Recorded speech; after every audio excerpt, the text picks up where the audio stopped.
Kia ora, race fans. Well, I thought about it on the plane on the way up. More fun than an electric scooter in the bike lane.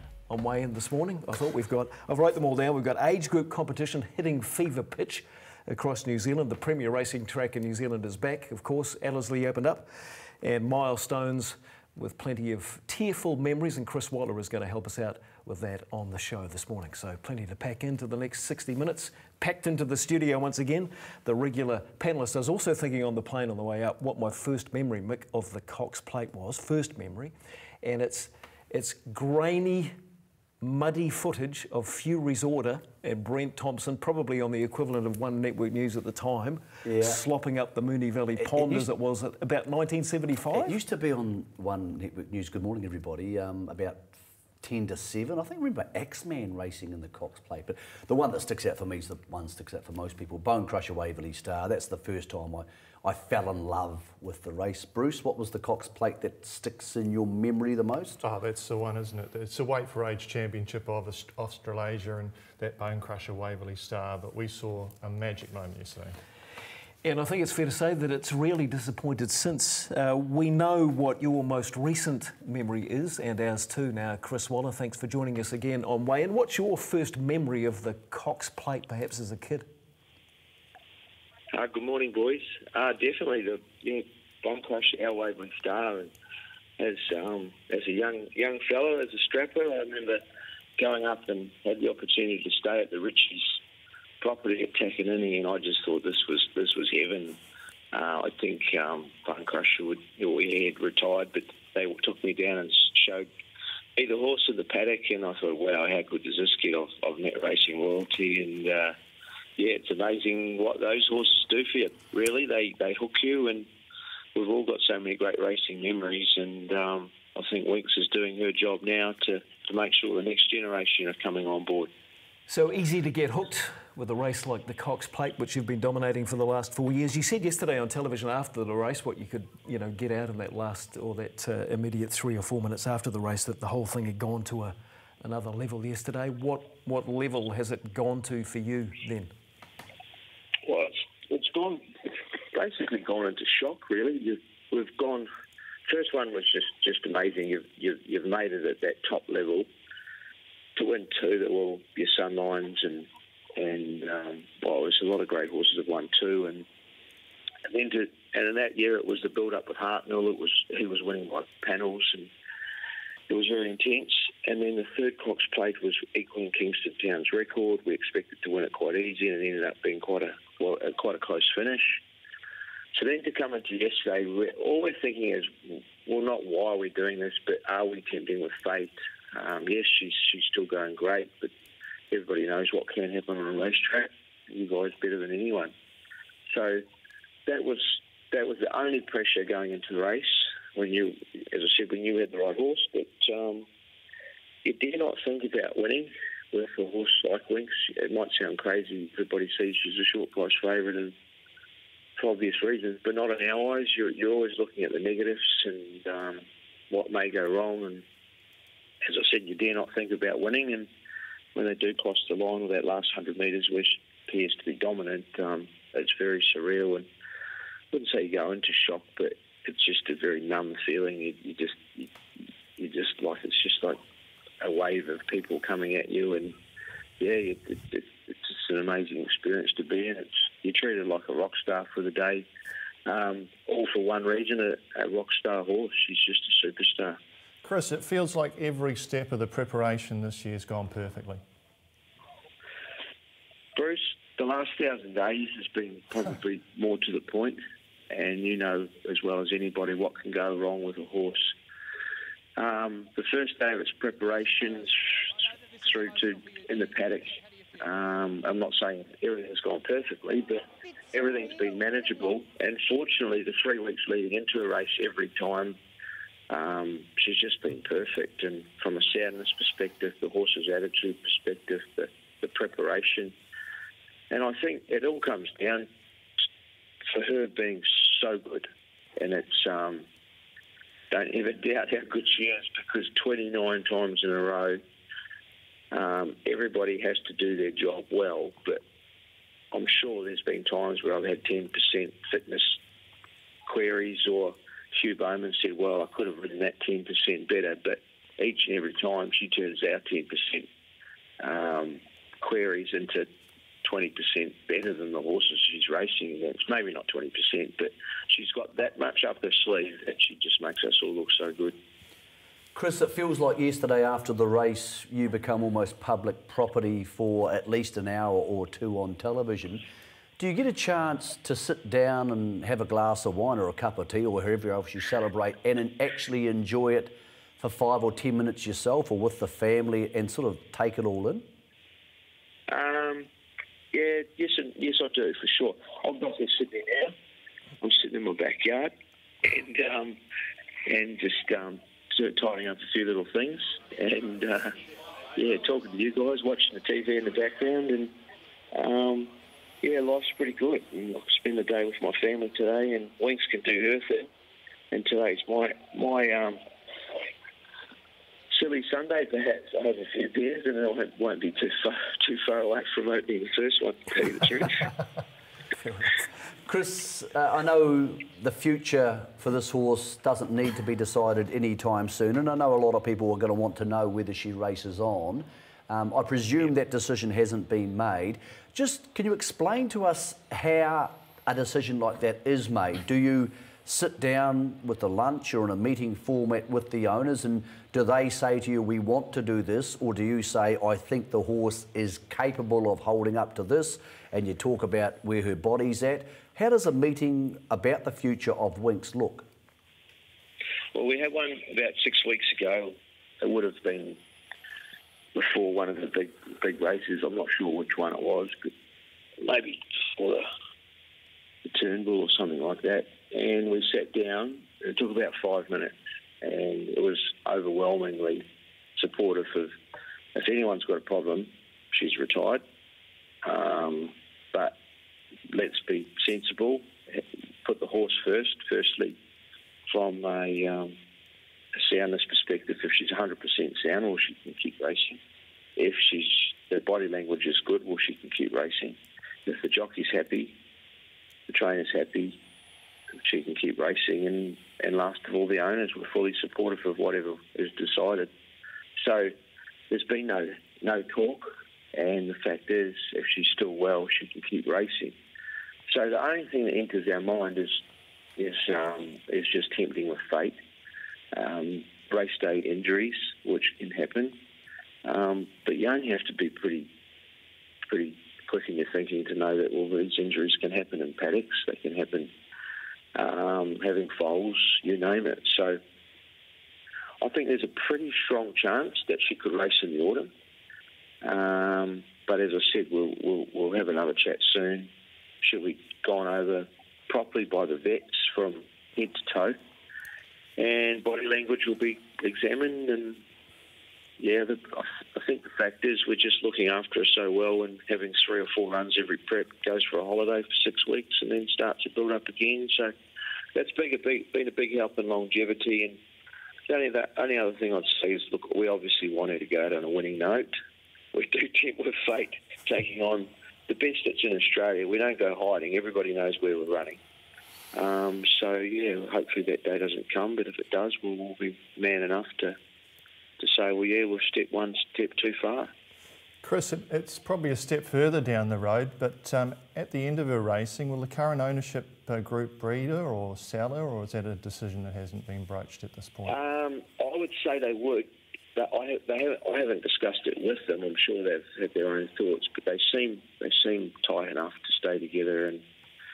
And look, these horses have amazing values, but it's and you guys have had like your Shamrockers and that, but this horse is like she just can't be sold really. It's just she's just part of the family, and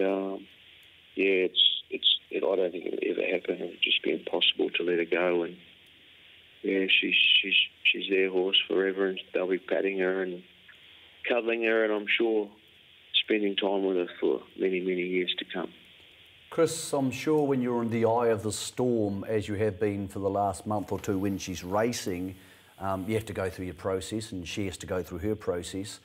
Once that stops, and on a day like today, or when you're driving to work in the car this week, do you ever sort of think to yourself, how did a bloke like me from Foxton end up here in the middle of all this? Do you ever sort of pinch yourself as you hear that some All Blacks do from time to time and have to remind themselves how remarkable this all is? Yeah, for sure. And look, in everyday life, no, because she's just another horse to us, and I say that as true as it is. She gets the same work, the same feed, everything the same as the other horses. She basically has a full-time strapper, almost 2, with her all the time. But apart from that, she's just another horse. And what makes it quite surreal is, like yesterday, firstly, the people on track, that like 10% of them had Winx jackets on, and 20% had, or 30% had Winx hats. The other 10% had flags. Like, everybody had something to do with Winx, basically. And just the appreciation she gets from some pretty high-profile people. From the owners we all had an invitation from the Prime Minister to go and see him on Wednesday. I knocked it back. You might find quite funny, but that's Winx. We put her first ahead of all these great things, and the All Blacks, for example, they came and saw her prior to the first game of the Bledisloe Cup, and that's what she reaches out and touches, and that to me is quite surreal. And that's just a couple of examples, but it's just she's reached everybody in Australia on the mainstream TVs, morning and nights, before and fortunately after her races. Okay, Chris, we're going to go away and have another close look at the Cox Plate. I suggest you probably go away and open that first beer, and it goes good with bacon and eggs, apparently. I don't know for sure. And well, thank you for joining us yet again, probably first cab off the rank on way in, and hopefully we'll do it again on several other occasions in the autumn. Absolute pleasure, guys, and I wish New Zealand racing all the very best. It looks like there's some changes about to happen, and I can tell you, stick with them, and it won't be easy, but for the better of racing, it'll be fantastic. And I've done it firsthand, or experienced it firsthand, being in New South Wales. We were on the rocks probably 10 years ago, and now we've got the best prize money in the world, bar none. And yeah, there's a lot of people that get the benefit of it. Obviously, I've got a big stable and get a huge income from prize money, but I can tell you it feeds a lot of mouths, and those racing dollars, as it should be called, just get reinvested so many times. I've never had a person come up to me, and we've had multi-million-dollar horses and stallion deals, and they never come up to you and say at the end of the season, "Oh, thanks very much, I bought a house." They normally say, "Oh, thanks very much, I've bought more horses, or bought a mare, or sent a mare to a better stallion, or obviously had some improvements in their life." But a racing dollar gets turned around so many times, and I think that's what the government need to understand. Thanks, mate. And we are looking for people to get round the table in the conversation. And since you're the automatic ambassador for New Zealand racing over there in Australia, it seems, I think we'll probably give you a nudge and see if you can get round and throw a few ideas at us, because sure. I think back here in New Zealand, we're a wee bit quiet on the genius front. No, well done, guys. We'll be right. Thanks, mate. Well, that's Chris Waller. He is an ambassador to New Zealand. He just, I don't know, he just somehow encapsulates the moment perfectly, even when on many occasions it's a bit speechless. It is, yeah. No, and he hasn't changed either with all his success. He's very approachable, and he's a great ambassador for the sport. Yeah, he's what you hoped, and so is you, what you hope people will be like when they have some success. And you go back to the All Blacks or the Black Caps in the last couple of years, and they're how you hope they would behave, and they don't make dicks of themselves, and he doesn't carry on. He very rarely says the word I.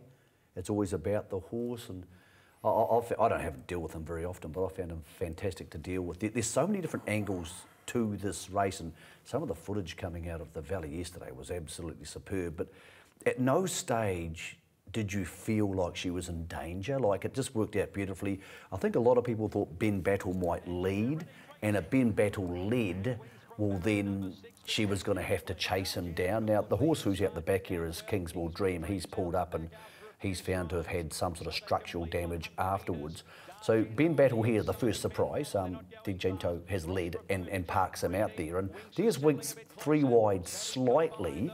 And then, Bruce, this gets slightly weird here because Chris Johnson actually ends up from the 1-1 in the trail, which puts Winks beautifully in the running line. Yeah, it actually helps Hugh Bowman, doesn't it? Chris Johnson's move to the fence just shortly there. He crosses down. He's in a bit of strife though, Chris. That Savvy copes back to her old tricks of over racing, going very keen.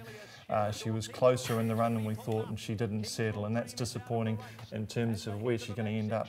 The cost of that extra exertion through the early stages. Only moderate tempo, so a 12.3, 12.3, high 11s throughout, so it wasn't strong tempo. At this point in the race, Ben Battle in third is getting a lovely run. He switched off and he was looking like he could produce his absolute best, but Winks is right on his tail. Further back in the field then to Humidor, tracking Winks as he did last year, but Winks is getting one off the fence this year and having a much better trip. D'Argento, Rostrokovic leading it down the side. Ben Battle's about poised and ready to go, and as Winks peels out, she flushes out Ben Battle, and we'll leave it to Matthew Hill to bring it home in the 2018 Cox Plate. After 2 lengths off the lead, followed by Savvy Cope, Rostropovic just in front of D'Argento, but here she comes, and the valley roars. Winks on the outside moves up, takes the lead from Ben Battle, then Rostropovic and D'Argento into the straight at the 200 metres. It's Winks in front by a length. Ben Battle's going with her. Winks 3/4, Ben Battle. Winks is staving off Ben Battle. Cometh the hour, cometh the legend. Greatness, Winks has done it. It's Equine Utopia. 2 legs to Ben Battle. Just before we go and listen to the horses and well, not the horses, the jockeys that were out there in the thick of the history-making race, was Ben Battle another measure of this mare's greatness? The fact that she managed to beat such a highly rated horse, you think? Yeah, I think he's been. Well, Ben Battle, he's won the Caulfield Stakes at his last win. Back in March, he was winning in Dubai on the turf. He was very good form in Dubai, and came out of Germany in July with a Group 1 win. The only question mark next to Ben Battle's form is that he hasn't actually been at his best at home, but he has run 5th in an international stakes behind Raging Lion. He's rated 123, but she's rated as high as 131, 132. Like, you would expect Enable to beat Ben Battle that easily. Yeah, right. So the conversation isn't whether she's better than Ben Battle. Interesting point during the week when Matt Chapman said that Winks isn't beating much. While you could say he was wrong, by the same token, Ben Battle take Winks out, wins the Cox Plate by 3. So you could argue that yes, she is clearly better than all of our horses, but the Europeans are next best. But Enable would beat Ben Battle by that much too. I'm not saying Enable's as good as Winks.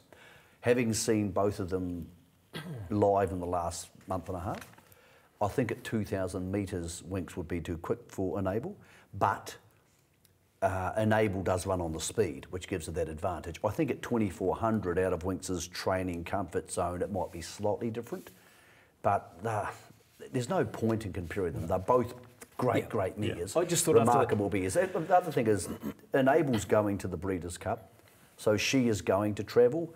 The thing with Winks is she doesn't need to travel. Like, for her to travel to Europe is only an ego play, Bruce, because it's about money or getting to meet the Queen and get to wear the top hat, which they do at Ascot. Whereas the prize money is so enormous in Australia, you're only talking ego. There's no stallion value in her going up there. What's interesting, and I'll ask you about this because you know more about this than we do, when she does retire, which we would presume is going to be after the Queen Elizabeth in autumn and then breed from next season, does she travel then? Because you have the option to go to Europe and go to Galileo, or go to Frankel, or go to Japan and go to Deep Impact, or something like that. Whereas at home you have Sinsel and you have I'm Invincible, or those sort of horses. Would you be tempted to take her to Galileo, so if you got a filly you had a future broodmare and a whole new branch to the family? Yeah, for sure. We've seen the Valachi Downs with their good mare take her to Silent Achiever. Yeah, Silent Achiever. So it's got to be an option. It's a fantastic discussion to have, isn't it? At some stage, just sitting around the table deciding on a mating for her. I just thought any doubt around Weeks yesterday, even though there wasn't much, was possibly due to the fact that those two Godolphin horses battled out that race, the Caulfield Stakes, was it, a couple of weeks ago, and beat up Humidor on that by some margin, and a couple of other Australian and horses. they finished that far in front of Humidor again yesterday. That's right, yeah. So, I just thought there was there was maybe a measure of Winks that hadn't been measured before, in the sense that she's beating up on Humidor on all the same horses, and she actually had a really highly rated European horse, just to give us another indication as to how good she was. Let's hear from Ocean Murphy and a few of the other also-rans, if you can call them that, in such a historic race yesterday, the Cox Plate. Big run. We've met a champion in Winks, and she was very impressive today. Full credit to her team, Chris Waller, owners, and Hugh Bowman. He ran terrific. Obviously followed her the whole way and down the side. When she quickened around them, I just couldn't go with her, and thought he was brave in the third. Tried hard. Yeah, he ran super. Came around the corner with a bit of horse under me, and he gave me a good kick. So next Tuesday, welcome. Yeah, look, he's ran a nice race. He had to do it. A lot of hard work, but you know, win as a champion. Nice to see her. Yeah, we ended up in front. He got in a nice rhythm and used himself well. He obviously Ryan come up and sort of hassled me a little bit, but he stayed in a nice rhythm. Seemed to use the energy well. It was just a case of not really using his stride efficiently around Moonee Valley that ended up bringing him undone. But look, he's a 2,000 metre winner, and I wouldn't be against trying it again in the future. Yeah, look, I'm not sure. It felt just when he left the gates as if maybe he hit that quarter that he cut himself last year. It was as if he hit a nerve or something, because his action was bad for a few strides when he left the gate, and then he came good. Once I turned the corner, it was like he hit a nerve again, and his action just went a bit. So we just pulled him up. Look, he was fine. It's good to know that he was fine. So I guess a bit of reverence in terms of respect for Winks, and also the also-rans giving their opinions on how their horses faced up and finished in the Cox Plate. Just to go, before we go to the break, more Cox Plate reaction, including the Savvy Cope camp's day out in the sun, I suppose you could say. Just run this by me, Bruce. Who was Matt Chapman? He was given too much time through the week. A friend of mine described him as duplicitous. He's a bit of a shock jock and a journalist out of England. I'm pretty sure it doesn't reflect the opinion of most English people. I tell you what, he'll get flowing down for the championships. Volandis would absolutely love that. It's Stephen Jones, the rugby thing. Just pull at the string and upset everybody and get them all going. Let's be honest, it was going to be quite a boring lead-up week, because every Winks story ever done has been done, including a guy who tried to sell her poo on eBay. That's a true story. A guy proposed to Winks yesterday at Moonee Valley. That's a true story. Right.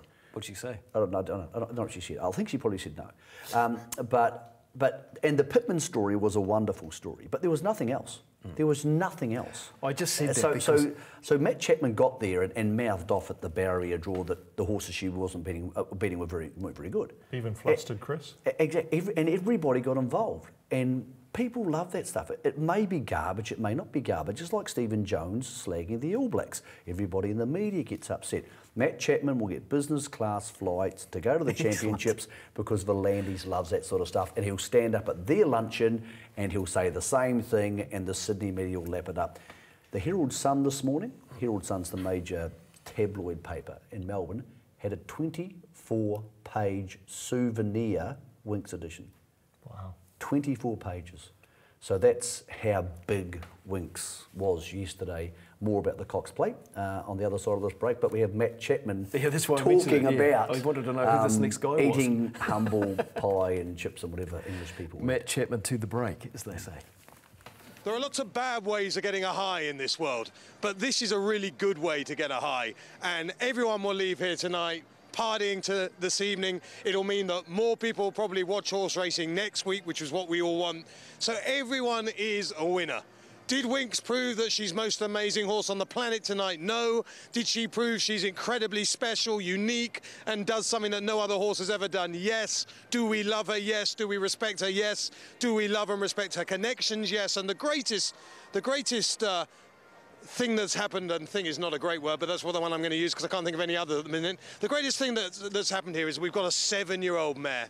And you know, 7-year-old mares do not become champions in this game. She's done it, and that's testament to Waller, the team, the strappers that look after this horse, and to Hugh Bowman, who has never, ever made a mistake. And it's hard for a jockey not to make a mistake eventually.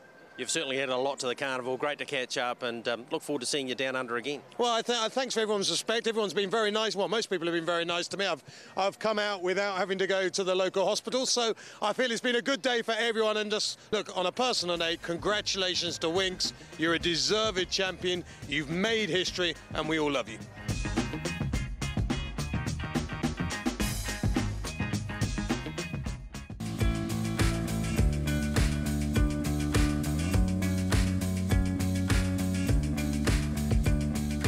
Welcome back to Weigh In. We will get to the local racing fairly shortly, but I guess first, guys, we've got to discuss Savvy Cope. She wasn't disgraced in the Cox Plate yesterday, but I guess, Bruce, as you mentioned in the replay, she's just got to bring that A game to the Grand Slams, doesn't she? Yeah, well, she's been really good at Hastings through the spring, where she's been switching off, back in the field, good tempo. Yesterday, no tempo, and she was very fierce through that first half of the race.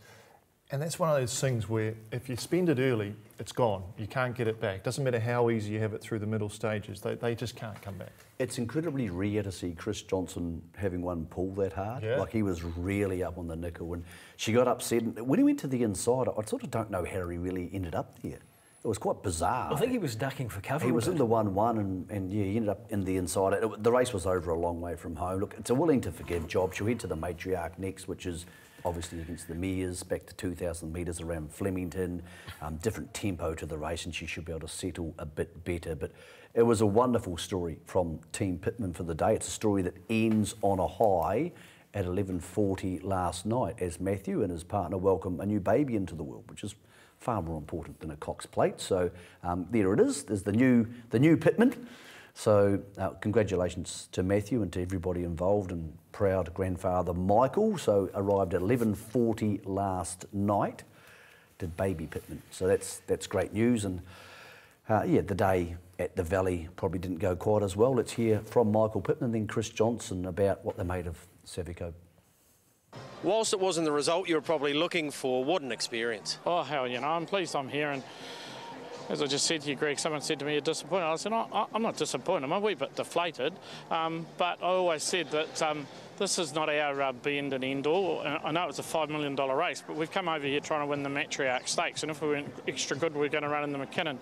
I can tell you at this stage we'll be running in the Matriarch, which is a massive drop back in grade, but it's a race I feel that she'll be capable of winning. Yeah. Look, she ended up in a position where she was over racing. The slow pace early on in the race ended up only being 7 going around, and it just didn't suit her. But what about the roar when they came off the back? As an enthusiast, you almost had to put down your thoughts about your own horse and go, wow. Yeah, if I didn't have a runner in the race, I'd think I am so privileged to be here and witness such an absolute utter champion as what Chris Waller is. Forget about his horse.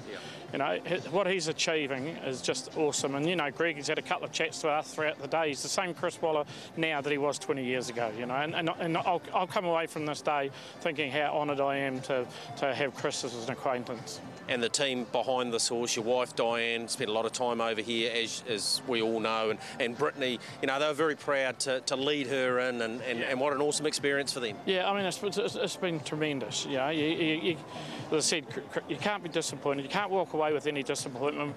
Our bid goes in 2 weeks' time, and as I say, it's an absolute honour for all of us to have a participant in such a great race. And by the way, 100,000 just dropped in. Yeah, 100,000. I mean, that's paid all expenses and everything like that, and we've got a $300,000 race to look forward to. Yeah, no, it was a great thrill just to even be in the race today.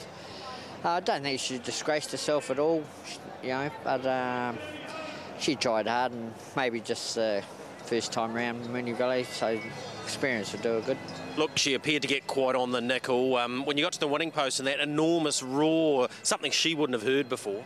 Yeah, no, the crowd was huge, and probably not a lot of speed on early, but she normally gets keen, but got a little bit keen today, but sort of didn't quite finish it like I thought she might. Right, you go on to the Matriarch Stakes against her own sex, so surely she'll be competitive there. Yeah, Fillies and Mears race. I think she'll be, now she's had a run over here this time too. Probably find she's a bit more settled next start. Chris, as much as it was about the race, your entire family was here. It was a huge experience for everyone, wasn't it? Oh yeah, no, it was good for them. Good for at least they can say they've seen Winks win her 4th Cox Plate, so I think it's a day they'll remember for a long time. And I reckon you might remember it as well. You rode in the race where she made history. Yeah, no, it's been a good opportunity for me, so I was pleased to be here. Some great storylines out of the New Zealand involvement. I'm just going back to little baby Pittman. It's Benjamin John. So Benjamin John was the baby who arrived last night for Matthew and partner, of course, second name after his late uncle Johnny. So some special moments there for Team Pittman last night, which puts things nicely in perspective for them. A bit of a Kiwi connection to Winks. I know we're going to claim this like the Australians claim Bar Lap, but of course Vegas Showgirl, her dam, was a New Zealand mare, and yesterday the soliloquy was run at Ellerslie. Well, here is Vegas Showgirl, mama of Winks, winning the soliloquy back in 2005 in front in the Rogie colours. Do you remember her, Bruce? Not particularly, no. I knew she was a black typer, but this is her winning the soliloquy stakes. Graham Rogerson, of course, is a guy that's got a lot of affinity with the Cox Plate through Savabeel. And I suppose the days of us turning up and running 1, 2, 3, like in the days of Bone Crusher, have gone. So we've got to claim the Chris Wallers and the Savvy Copes turning up, and of course Vegas Showgirl. Of course, let's claim her as well. She was obviously a New Zealand filly of some repute, and Graham Rogerson had a long connection with her, and it goes beyond Vegas Showgirl actually, as he picks up the story from a few years ago. Yeah, we raced her grandmother. I bought her. Vegas Magic, and we raced her, and then we got her in foal, and then she was down to go to Batavian, and he died at the stud. So Al Akbar was there, and my secretary, I didn't know till after we had the foal that she put it Vegas Magic to Al Akbar, and that's how we got Vegas Showgirl. So we raced her, and then we sold her when she'd finished racing, and she was a Group 2 winner. So that decision made by the secretary in many ways is an untold turning point in what ended up being the evolving of Winks. Yeah, well, it probably would have been, but anyway, and I think she may be the best horse I've ever seen. She's certainly going from strength to strength. What was her mum like? Real good mare. You know, handled any sort of ground. So I think she was Group 1 placed, and we got good price for her, and we needed the money, so that's how we sold her. Oh, the Rogie link to Winks. By the way, Vegas Showgirl in Japan and foal to Deep Impact, of course, one of the leading stallions in the world. Here she is, and looking a picture for an old mare. So, yep, that'll be worth a fortune, boys, as somebody, particularly if it's a filly, wants to buy into that type of family. Got me thinking last night when I was on air during all of this. A lot of horses will win a good race 3 times, fellas. Kingston Town obviously won the Cox Plate. You don't often hear about many horses winning top races 4 times. So we compiled a mini list of international winners and then New Zealand winners, one you'll know better. So here's 5-time winners. Some of them tend to be in jumping races. I've heard of Manicato. Yeah, well, Golden Miller and Further Flight, obviously the Jockey Club Cup in England, Golden Miller, the Cheltenham Gold Cup's a very serious jumping race. Hurricane Fly was a great horse, won 22 Group 1s or Grade 1s. Irish champion hurdle 4 times for him. Kaito Star, obviously Bruce was one of the iconic jumpers. And Manicato won the William Reid on 5 occasions. Here's the foursies. Winks, as of yesterday. Yates won the Ascot Gold Cup 4 times. Vinnie Rose, a horse we know well. Bash Boy, the crisp steeplechase in recent years. Desert Orchid's a legend of the jumps game in the UK. Goldacova won the Prix Rothschild in Paris on 4 occasions. Lord won the Menzies. And Tie the Knot, who of course ran against Sunline in a couple of Cox Plates, won the Chipping Norton, and Zipping won the Soundan Classic so many times they now call it the Zipping Classic. In New Zealand, this is the greatest of all repeat winning stories. Coral won the home piece 7 times. So he must have won it when he was 4 through 10 or something. Oh, I don't know how that even works. Extraordinary soundness. Here's some other ones. Battle Eve, the King's Plate. Here's one I didn't think about. This took a while. Danza Pride won the Enterprise Homes at Riccarton 4 years in a row. Gloaming Indicator. Coral won the Lincoln Steeples, and of course Sleepy Fox won the Easter 4 times. But what about this? I tracked down a horse off the internet who won the same race in North America 8 times in 9 years and finished 3rd on the other occasion. So it's almost impossible to believe. It was an 880 metre race.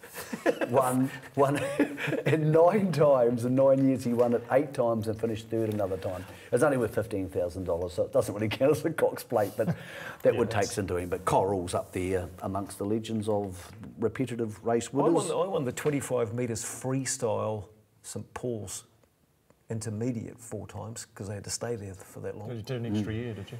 Yeah, an extra 2 years. But I can't believe you can swim that far. Yeah, well, neither could anyone else, actually. Hey, on the other side of the break, we have some New Zealand racing because we better get to that because we can't just be about Winx. But that was fun, fellas. It was fun to watch yesterday, wasn't it? Yeah, it's just one of those where were you moments, isn't it? Yeah, and the Premier track's back as well. That's after the break on Weigh In when we go all New Zealand next.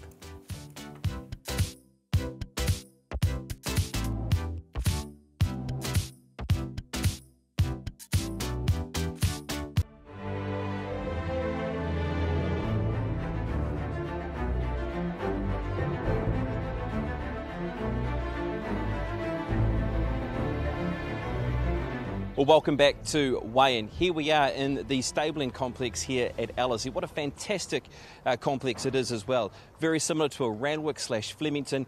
Great room for the horses and the tie-ups as well. And also for the owners, they get a great opportunity to get nice and close and personal with their charge. Well, it's back. Ellerslie, it didn't look like too many sort of turned up for the day because there was plenty of on in Auckland yesterday, but she looked in fine fettle, I thought, on the pictures. Stables are great. Track looked good, but the stables are fantastic. The old stables, Bruce, were just horrendous. They were a dungeon, so dark, and this... You can now go and look at horses, which is what racing should be about. Oh, that's the key. Owners want some interaction. They want to be able to see their horse when they go in the race. They don't want to be looking into a dark tunnel to try, is that my horse down there? But well, you actually weren't allowed in the old stables. No. I remember I couldn't find Ombre Rose once. No. She was way right in the dark corner. Now the track, most of the jockeys I spoke to said the track was really good. One jockey who didn't have a fun day at the office was Opie Bosson, early doors. And Doyce jumps out of the gate, bangs his foot, and foot blows up and it's a bit bigger than it needs to be, so he was parked for the rest of the day. Went to the hospital. This is such an Opie story. He said, I didn't get an X-ray because I had to wait too long. But he did say, I'll be back riding on Melbourne Cup Day out of Ellerslie. So nothing too serious for Opie, even though he missed part of the day, including the ride on Queen of the Air and the soliloquy. Here is Doyce, there's Opie, copping it, squat, bang, bang into the side of this. So what's happened here is he's in such pain that he's decided to pull it up. Yeah, well, it must have hurt. Like, Opie's pretty tough. Yeah. And Doyce has been pulled up. So he missed the ride on Queen of the Air in the soliloquy. Didn't miss ended much. up leading the race, and this is the key race of the day. Media Sensation.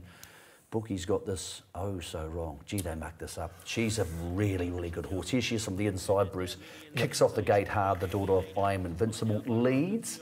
Gets attacked by the Te Akau horse, Michael Coleman, nice and patient. And on this, Bruce, I would suggest they've probably got to roll the dice and head to Riccarton. Absolutely. Well, Queen of the Air, just look at it. He tried to slot in the apprentice, but she just took control and charged to the front. So that was the end of the race favourite, Queen of the Year. Media Sensation, she shows her adaptability. We saw her only last week at Rotorua, going back, getting a little keen and finishing off a race. That's the way we've seen her both times this time in. Today they put her forward, they used her pace from the gates and she actually settled better. So she's going the right way.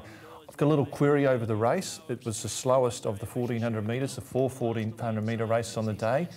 It hasn't got a great closing 600 metres, 35.89. There was an opportunity for something to get home and nothing really does, but Media Sensation dominant.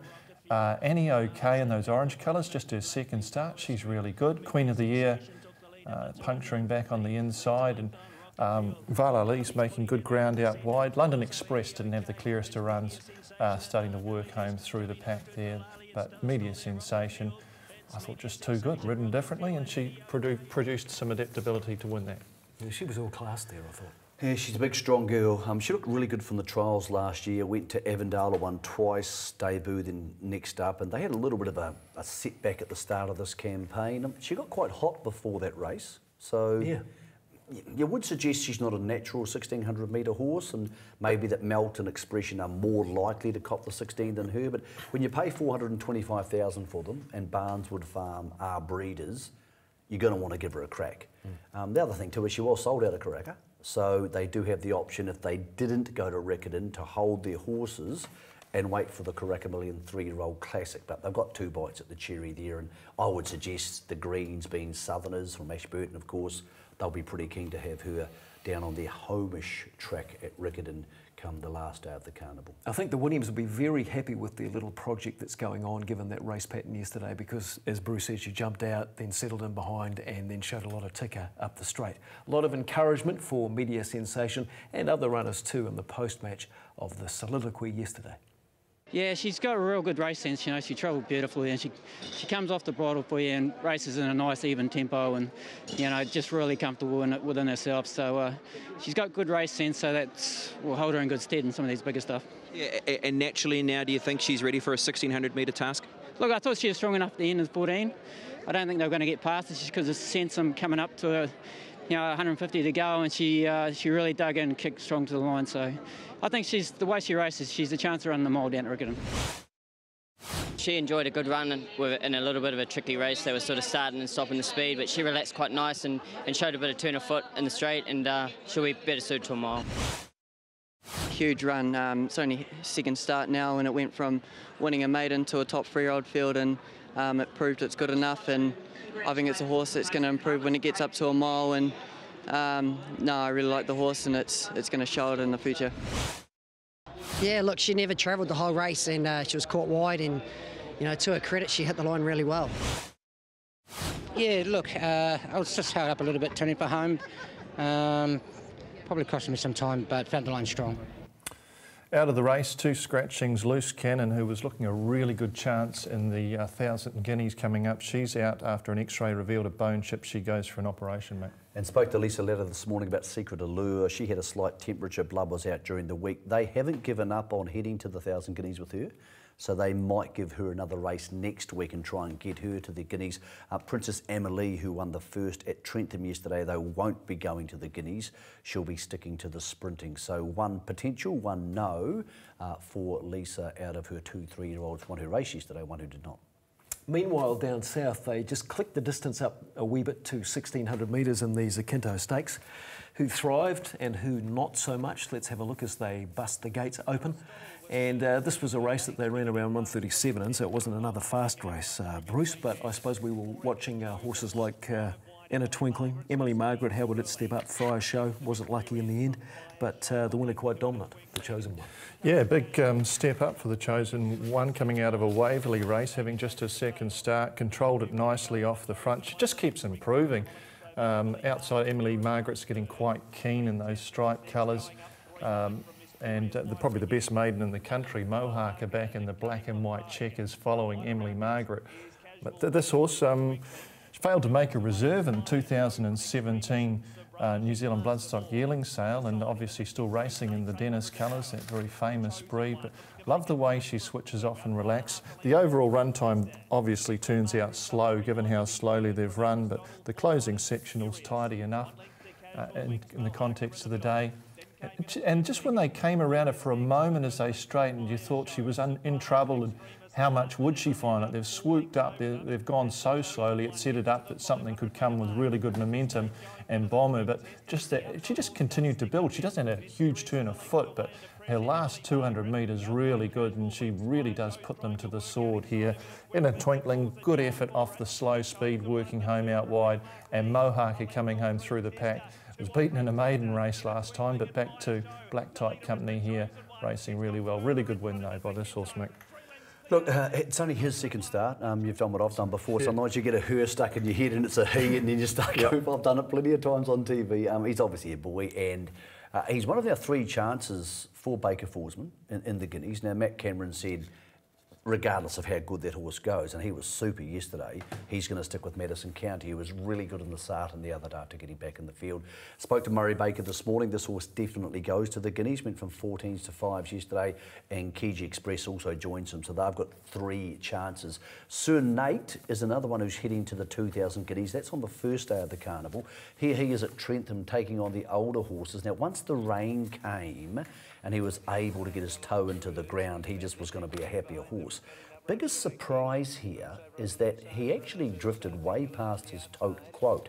Now, there was a lot of tempo in front here. They rolled it crazy. Look at the closing sectional, easily the slowest of the day, 37. It was suicidal stuff up front.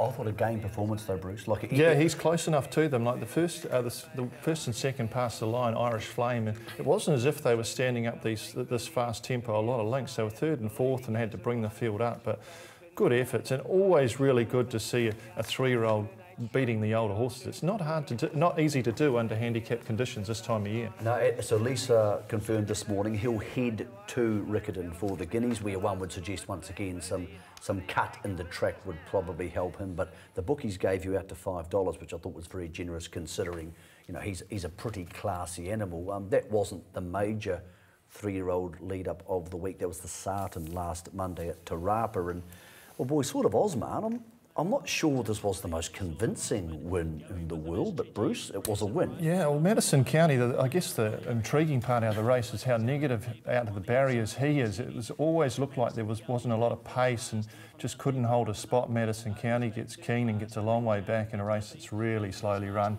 Closing 634.19 tells the tale, but Opie Boston just setting up shop up front. Even Kiji Express not tackling the speed, takes the trail. He's Madison just meandering to the front. Oh, it's just absurd how slow they went, and how I can't believe no one enforced some speed at any time in the race. Kiji Phoenix follows. So if you're Matt Cameron, what do you do here though?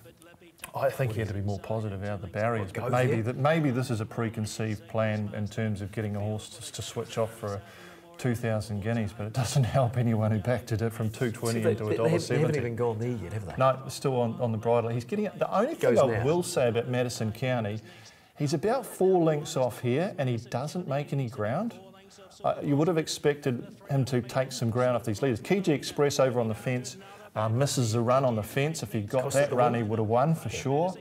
But now working home out wide, Madison County, but just, I don't know, is it Te Rapa that he hasn't finished off?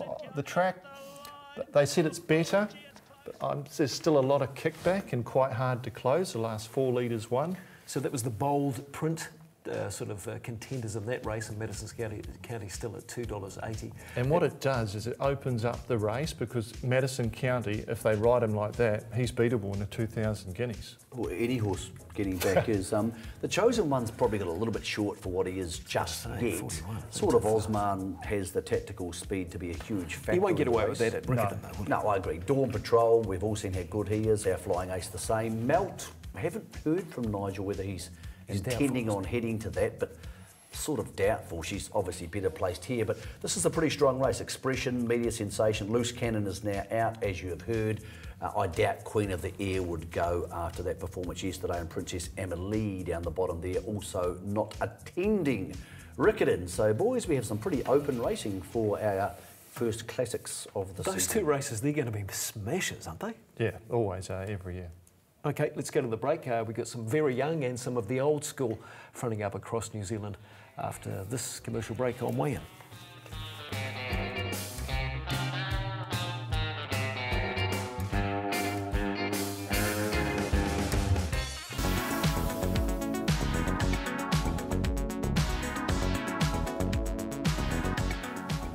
Some very well bred, but more importantly, some very fast 2-year-olds stepping out to stakes level in some cases yesterday across the country. First, let's go to the Wellesley Stakes, which saw some very slick-looking Savabeals and Charmed Spirits and showcasings stepping out for the Group 3 feature, I think it is, at Trentham to start our run of 2-year-old races across New Zealand yesterday, and the winner in the Go Racing colours, Exuberant. Yeah, really good effort, winning a listed race on debut. Exuberant, the Savabeel colt out of Merrily. This is the family of Black Caviar, $160,000 NZB yearling for Go Racing. Jason Waddell, it might be just about the most informed jockey in the country, gives this horse a beautiful run behind the speed on the fence there. So he's going really well. The horse had trialled nicely at Ruakaka, comes out at the right time, followed into the race by the second place Last Sight in the first set of the Hickman colours, and it'll be another of the Hickman horses following it, to Taylor's Niece in the yellow with the yellow cap. But Exuberant comes out, bit new when it gets to the outside, but puts the head down, chases hard. The Showcasing filly in second, Last Sight. Showcasing had 5 of the 10 runners, but it was to be the Savabeel colt, out-toughed them late, looks to have a future, mate. Yeah, spoke to Stephen Marsh this morning. Obviously, Karaka Million. He's a Karaka Million horse, as you said, $160,000, Bruce. They'll ease up on him slightly, then go to the Eclipse Stakes at Ellerslie and might only have the 2 runs heading into the race. Stephen also very impressed by the horse in third place, the filly. Here's the 2-year-old race out of Ellerslie over the 880 metres. And well, this one just didn't he go good? Did he? Just jumped and ran the filly, and I'll tell you what. A lot of these early season races don't hold up form-wise. I think this might be quite a good one. I think it's a proper race. Yeah. I'm prepared to say this could be just as good as the listed race. She's beautifully bred. She's Lindsay's had a terrific day with 3 winners. She's by Snitzel out of their group performing mare Zonza. Quickens up nicely, does it. I like the second horse. She's a lady, big, mature, strong filly in the blue colours. And the O Charm's just about the run of the race. Misses away, does a lot of work, does a lot of things wrong, but I think they are 3 really good fillies. I didn't mind the one in the blue and yellow. 50. Yeah, working home. With her, obviously she's a homebred, so she can't go to the Karaka Million, so they could go to the Eclipse. Obviously, Matamata Breeders comes into play and some of the other group They had ones, one escape. She can't go. They had one escape at Riccarton, which broke Tina Komanyahi's whip and stood her down for the day, but in the end, Miss Federer was just a wee bit professional for them, I thought. Yeah, they'd met in their first race, and they went head-to-head here. Charla and Miss Federer, they locked horns in front, and the third place, Kitan Warrior, was third throughout, so not much changed, and these 2 came clear for a stirring battle down the straight. And the winner is a Pearl Series race, an NZB Insurance Pearl Series race. She's nominated, so she gets the bonus. Really good battle. They draw a margin, so they've got a bit of an advantage over the rest of the 2-year-olds at this point in time in confirming the form out of that first 2-year-old race. And this one is Karaka eligible. So the one at Ellerslie, no. Trentham Riccarton, yes. And one would suggest Andrew Carson's rolled the dice before and gone north, so he might do the same. Here's the feature, the Thompson, out of Trentham. And well, Dark Princess is a horse you're starting to talk about now. Is could she turn up somewhere in a Captain Cook or that type of race and be a chance? It's a bit of a step up, but some of our miles at this time of year can be slightly weakish. And was Bruce, becoming damp too. Yeah, I think she looks that a helped. horse who's on the improve. I think it helped the first 2, the shower rain. She can operate on top of the ground, but the shower would have helped her. She was terrific at Hastings. She really arrived on that day with a big finishing kick. Dulcetto's terrific under the big weight, up on the speed. Authentic Paddy's gone better with the blinkers on in 4th, but Dark Princess coming through on the inside. Would you make a wind spell, just the track there? Yeah, I think you can forgive a couple of them. Seraphim looked to have every chance and didn't let down. And that wasn't Windspell's best form, obviously, and the rain would not have helped him. Jono mentioned before the race he thought the track might just be enough, wet enough, and that was the case. And here's the main handicap out of Riccarton. Back runners here, which wasn't really the Young theme runners, of the day. or the 4-year-olds. Yeah, the 4-year-olds. And I thought the Heiress was home here at the 200. So you're looking at the 2 horses at the back, Tiakau, which has got Swing Note, and following it into the race is the Kevin Hickman colours on the Heiress. And when they swoop up here, you're thinking, OK, they'll go straight past them. And they sort of did. And then the Heiress peaked on its run and Swing Note came back. So big day for Tiakau. Paul Richards is doing the semi-training down there for son Jamie in the South Island, and they're doing super things. But here, you couldn't have enough on the Heiress. Second horse went good here. Zentessa went early at the 600 and probably deserved to run 3rd and came back for 2nd in a race where the 4-year-olds dished it up to the old school by 3 or 4 lengths. They may dominate support races through the card at Riccarton. As we go to the Rating 82 benchmark, we looked at this earlier with Opie Boss, and Leif Innes had a really good day. This was the strangest race of the day. This was a very strange race. We're looking at Sheriff, who's battling in behind the first bunch, and Demonetisation in the red and bluish colours just couldn't get traction. They went really quick tempo. You expected it to set up for Sheriff and Demonetisation, but they just seemed to be very flat and couldn't pick up. Sheriff gets going late, and the on-speeders just kept on kicking. It was an odd race. Sheriff looked like he just didn't know what to do, and the Demonetisation, somebody had 21,000 on and didn't even get a chance to yell at the television. So, I bet they did yell at the television. Just a couple of things out of Melbourne, by the way. Botty, no derby for him next week. Ribeira to miss the Oaks. She's coming home too after the luckless campaign. Cicada will head to the Lexus next week to try and qualify for the Melbourne Cup. Murray Baker saying we need some rain for him. But talking about Murray Baker and great trainers, one of our favourites. The mighty Jim Gibbs turns 80 today, and he's having a party at Matamata. He's one of the most popular guys in racing, a champion bloke, and I'm sure it'll be a big party. Jim, from all of us here at Trackside and on Weigh-In, we hope you have a great birthday, because there's not many people in racing who Jim Gibbs hasn't brought a smile to the face of at some stage. And what a talent, and he's passed it on too, because his son can train a bit, can't he? Massive. And jockeys as well, the jockeys he's brought through the ranks. And trainers, Roger James, and we were going to show a Jim Gibbs highlight package, but that would have taken another hour. And so we've got to do that. And we've got to go, because we've got to get back here for next week, where we'll be, I guess, leading up to Derby Day at Flemington, and I guess horses will be starting to settle in for what will be another Magic Carnival at Riccarton. So until Weigh-In next time, where we've cherished and loved the Winx sensation this week, until next time, mā te wā.